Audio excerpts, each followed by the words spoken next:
आराम की तलब है, बस एक काम कर। किस किस को आराम की तलब है? किसी को नहीं आराम की तलब? अरे जिस जिसको आराम की तलब है तो हाथ खड़ा करके बताया तो करो, तभी तो पता चलेगा। अच्छा, आराम की तलब भले नहीं हो लेकिन या की तलब तो होगी। देखो हम मुस्का गए आधे लोग हैं। काऊ काऊ को या की तलब होगी, काऊ काऊ को या की तलब होगी। या की तो बहुत लोगों को उठ उठ के चले जाएं पीछे के लिए। आराम की तलब है, बस एक काम कर, आराम की शरण में बस राम राम कर, और कुछ नहीं करना। बोलना पड़ेगा, जोर से बोलो प्यारे।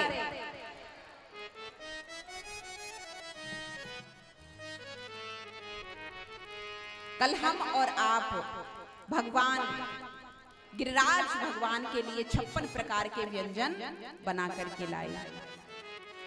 इधर भगवान एक रूप में पूज रहे हैं और दूसरे रूप में आप ही पूजा रहे हैं। सभी वृंदावन वासियों को लेकर के आए, चलो मेरे गिरिराज जी की पूजा करो। अब भगवान चार भुजाधारी भगवान चारों हाथों से पा रहे हैं। मधुमंगल कहने लगो, ओरे भैया हाँ तेरो जो भगवान कैसे हुए? बोले कैसे हो? बोले जा लगे जाने कई दिन को भूख हुए, देख तो चार हाथों से पाए जा रहे हो। अरे मुझे तो ऐसा लग रहा है जो प्रसाद उरसाद कुछ छोड़ेगो ना। बोले सब कुछ मिलेगो, धैर्य रखो, पहले पा लेने दो मेरे भगवान के लिए। इधर जैसे ही प्रसाद पाया कि सभी ब्रजवासियों ने जयकारा बोला, बोलिए गोवर्धन महाराज की। एकदम नारद जी पहुंच गए, कहां? इंद्र के पास। इंद्र के पास पहुंच गए, बोले हो गया तुम्हारा पत्ता साफ। क्यों? अरे 7 वर्ष के छोटे से कन्हैया ने तुम्हारी ब्रजमंडल में चल रही हजारों वर्ष की पूजा को बंद करा दिया। अब तो एकदम इंद्र ने देखा, सो इंद्र को क्रोध आ गया। गणम साम वर्तकम नाम मेगा नाम चक्रांति कारणम इंद्र प्रचोदयत क्रोधा वाक्यम चाहस मन्योता। एकदम मेघ को आदेश दिया, जाओ पूरे ब्रजमंडल को अभी डुबा दो जाकर। सभी गड़गड़ गड़गड़ गड़गड़ पूरे ब्रजमंडल में बरसात होने लगी।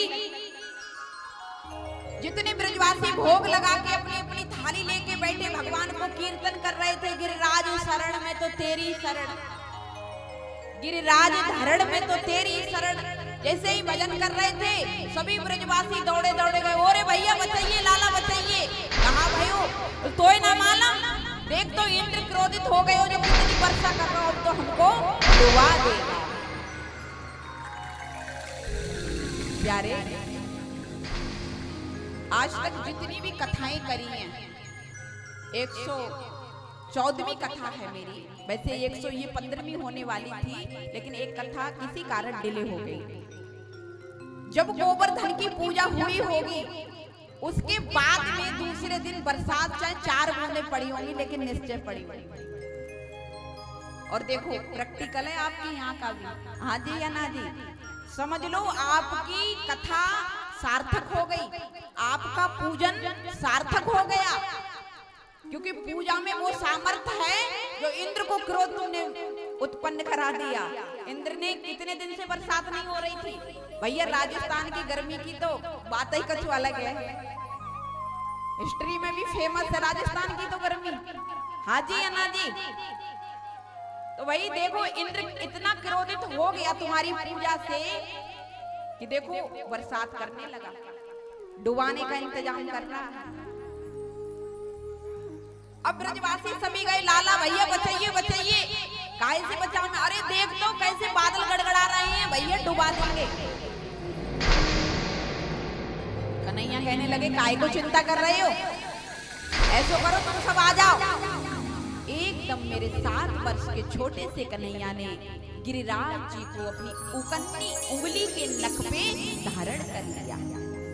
इकन्नी उंगली के नख पे, उंगली पे नहीं, नख पे, नख माने नाखून, नाखून पे 7 कोस के लंबे चौड़े गिरिराज जी को 7 रात्रि पर्यंत तक धारण कर लिया। आ जाओ सभी ब्रजवासियों। अब सभी ब्रजवासी आ गए और आकर के लाला की उस गिरिराज जी के नीचे आकर के सभी ने क्या काम किया कि अपनी अपनी लठियां लगा ली। सभी ने अपनी अपनी लठियां लगा ली भैया, और लाला की तरफ देख रहे हैं। बरसात हो रही है, 1 दिन हुआ, 2 दिन हुआ, 3 दिन हुआ। अब सभी ब्रजवासी थक गए हैं, बरसात हो रही है। अब जैसे तुम सब लोग हो ना, उठ उठ के चले जाते हो, पानी भी पी लेते हो। व्यास जी कहाँ जाएं उठ के? तो ब्रजमंडल के सभी कन्हैया से कहने लगे, लाला हम तो सब देख लठियों रोक लें, पानियों पी लें, नींद लगे तो थोड़ो सोइयो लें, और तो आज 3-4 दिन हो गए हैं पर्यंत इकन्नी उंगली के नख पे तू धारण करे। ऐसो कर, हम सब लठियां लगाए हैं और तू आराम कर ले। हम सब लठियां लगाए, तू आराम कर ले, जाके देख भैया। गोविंद हंस रहे हैं, अच्छा मैं धारण कर लूं? बोले हाँ, धारण तो हम ही कर लेंगे। तोते या कह रहे तू आश्रम में जाकर के विश्राम कर ले। कन्हैया बोले ठीक है, तुम रोक लोगे? बोले देख कैसी बातें कर रहे हो, तू जा समझ रहा हूँ कि हमारी उंगली पर रुको है। ए लाला कितनी कितनी मोटी हमारी लठियां लगी हैं, या मत समझ भैया कि तेरी उंगली पर रुको है। देखिए हम सब बैठे ये का फ्री फंड में थोड़ी ना आए हैं भैया, हमने सबने रोक रखा, तो या मत समझ कि मेरी उंगली पे। गिरिराज लाठी पे रुका है या उंगली पे रुका है? अब ज्यादा सभी बोलने में लग गए, देखो तो ऐसो कर। तो कन्हैया बोले अब कहा करूं? अच्छा उतार के तो नहीं रख सकता हूँ, थोड़ा ढीला करूं। और मेरे गोविंद ने अपनी उंगली को हल्का सा नेक ढीला किया कि जितनी लठियां लगी सब चट। अब तो सभी चिल्लाए, ओ लाला भैया समरिए कन्हैया, गौ। अरे ये तो अरे भैया गजब है गयो। कहा भयो? अरे हमारी बात समझ में ना आई। कहा? अरे हमारी इतनी मोटी लठियां और पूरी काड़ी की काड़ी लगी हैं, और तेरी ये नेक सी उंगली में भैया कहा है का समझ में ना। भैया जा लग रहा हो कन्हैया, तू कहीं भगवान तो ना है? तू कहीं भगवान तो नहीं है? कन्हैया कहने लगे हाँ मैं भगवान हूँ। का कही भगवान है? तू भगवान है? अच्छा तू ये बताइए तूने भगवान वाले कौन से काम कर दिए? कन्हैया कहने लगे मैंने पूतना मारी, अगासुर मारो, बकासुर। रहने दे लाला, वो मरी मराई में 4 लठियां तो हम लगाए के आए। देख कन्हैया तो को बताने पड़ेगी जब उंगली में का है। तो भगवान कहने लगे अब मैं कहता हूँ मैं भगवान हूँ तो तुम मानते नहीं हो, अब मैं क्या बताऊं? बोले ना या तो बताने पड़ेगी। देख हमारी बात समझ में या ना आई कि इतनी मोटी लठियां चट टूट गई, और तेरी ये उंगली नेक सी। बता दे भैया क्या बात है? तो भगवान कहने लगे कछु माखन को बल बड़ो, कछु गोपन करी सहाय, श्री राधा जू की कृपा सो, मैंने गिरवर लियो उठा। ब्रजवासियों जब तुम सब मुझे एक टक लगी देख रहे हो ना, एक टकटकी लगाकर मुझे देख रहे हो, तो तुम्हारी सबकी शक्तियां जब उंगली में आएगी। ब्रजवासी मनमंगल दामा बोलो हे भगवान जाए तो हम कहां इतने कमजोर कैसे हो गए?